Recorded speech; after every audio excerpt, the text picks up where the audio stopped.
Umegeukeje kuwa mzabibu mwitu? Amen. Nataka nizungumze na watu wanaonitazama, wao mtandaoni, wao kwenye video wananitazama. Ni kwamba kuna watu walipandwa kuwa mzabibu mwema, lakini wamegeuka kuwa mzabibu mwitu. Na ndio maana nataka niseme jambo moja mari hapa, naona mnisikie na mnaonisikia mnisikilize vizuri.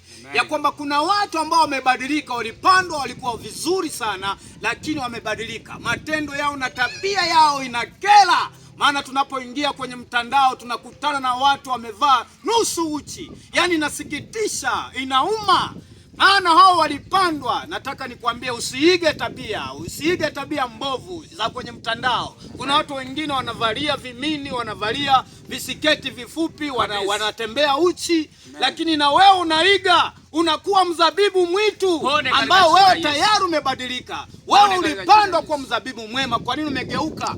Wazazi walikuzaa vizuri, huna tabia mbovu, huna tabia mbaya, lakini umebadilika kwa mzabibu mwitu. Umeona wengine wanaovalia tusiketi tuko humo, na wewe ukaiga ukaanza kuvalia tusiketi. Upone kwa jina la Yesu Kristo. Tena nataka nikwambie, badilika, hiyo tabia itakuua.